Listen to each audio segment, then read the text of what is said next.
That's me.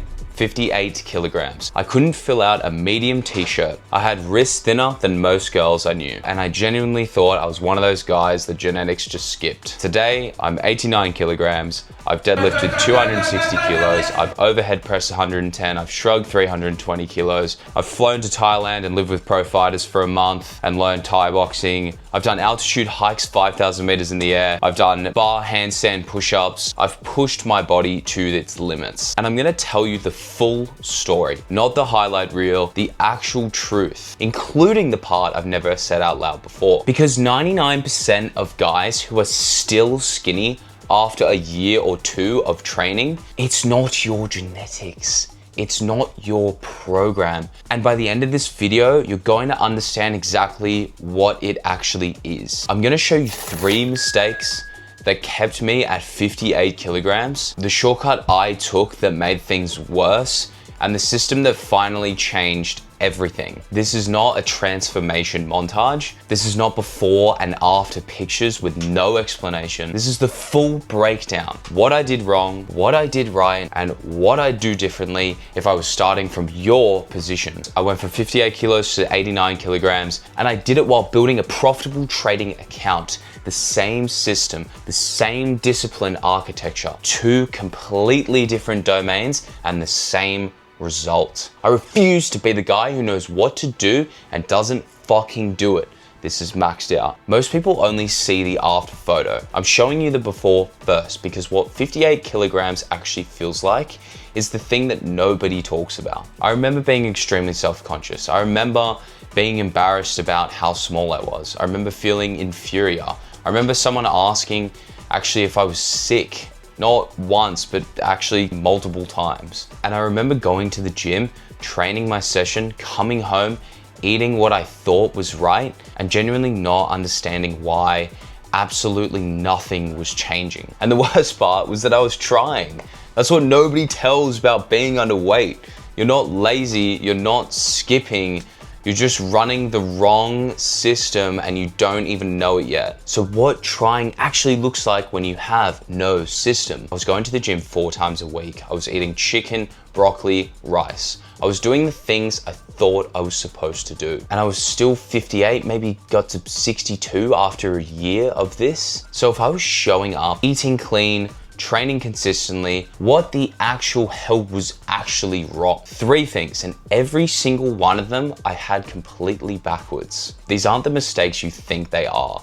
The obvious stuff, skipping sessions, eating junk, that wasn't my problem. My problem was I was doing everything right on the surface and wrong underneath. I was eating healthy instead of eating enough. I was in a calorie deficit every single day without even knowing it. Chicken breast, broccoli, rice, clean meals. And understanding this one thing is what took me from 58 kilograms to where I am now. Because your body does not build muscle from good intentions. It builds muscle from a surplus. From fuel. From actually feeding the process. You cannot out-train a calorie deficit. I don't care how consistent you are. If you are not eating above your maintenance, you are not growing. Full stop. But even after I fixed the calories, the results still weren't right because I was building in the wrong order.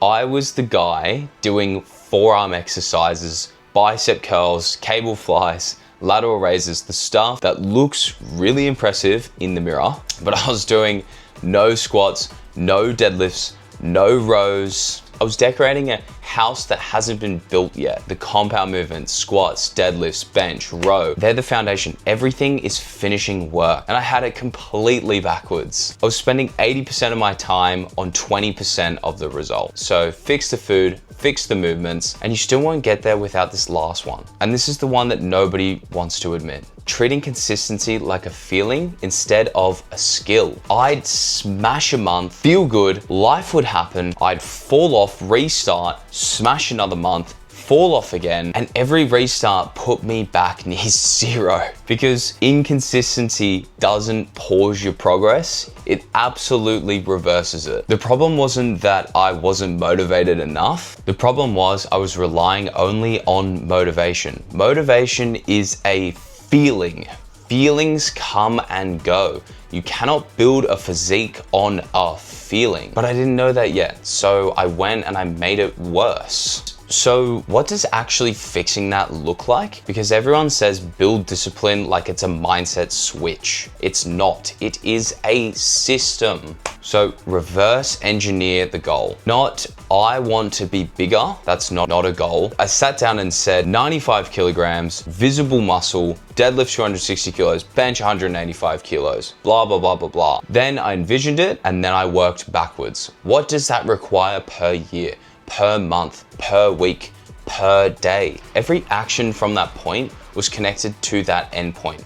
Not vibes, not what I felt like doing, a connection chain from today's meal back to the 95 kilogram target. But a goal without a system is still just a wish. The second piece is what actually makes it run. Treat it like a job. I stopped asking, do I feel like training today? The question became, what time am I training today? It's a very different question. Different answer every single time. You don't skip work because you're not feeling it. You show up, you do the thing, you go home. And the third piece is the one that most people skip because it feels obsessive. It's not obsessive. It's the only thing that makes improvement possible. Track everything. Calories in, calories out. Weight lifted, body weight every morning. If you can find a bioscan, do bioscans. Not to obsess over numbers, but it's to see the data. You cannot improve what you cannot measure. And this is the same process I later applied to trading. Same principle, different domain, same result, same principle. So here's what that system actually produced. Year by year, no fluff. Year one of doing it right, I went from 58 kilos to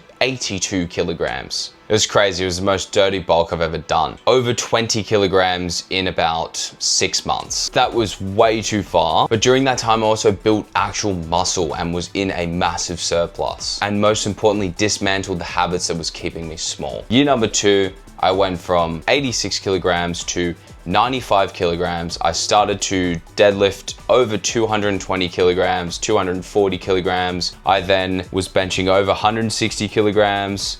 And then my physique started to look different, not just on the scale, but also very visibly. And then year 3, I went all the way, all out, all the way. I went from 95 to 102. I ended up benching 185 kilos. I ended up deadlifting 260 kilograms. And then this is when people started asking what I was doing, not accusing, just asking, because the results were undeniable. And in those same 3 years, something else happened that I didn't expect. And then from there, I actually went traveling for a year and then changed and then went and lived with pro fighters and switched it all up to Thai boxing and now MMA. The trading parallel. In this period of time, I went from using fake money, so it's called a demo account, to now real money and trading well and actually doing it whilst doing this. And it's because it's the exact same system that built the body, that built the discipline to actually do the right output even when we don't want to. The system is the same always. I'm now currently 89 kilograms. I am training MMA.